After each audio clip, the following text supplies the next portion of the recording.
महाराष्ट्राचा आवाज आपल्या हक्काचा। कोंबडी आणि कबुतराच्या भक्षस्थानी आलेला नाग जाळीत अडकल्याची घटना उल्हासनगर जवळील आशय गाव या ठिकाणी घडली आहे।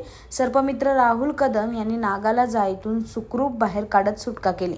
आशय गाव या ठिकाणी राहणारे शहाजी कडू यांच्या घरी कोंबडी आणि कबूतर आहेत। गटारात कोंबडी जाऊ नये यासाठी सुरक्षित जाळी बांधली आहे।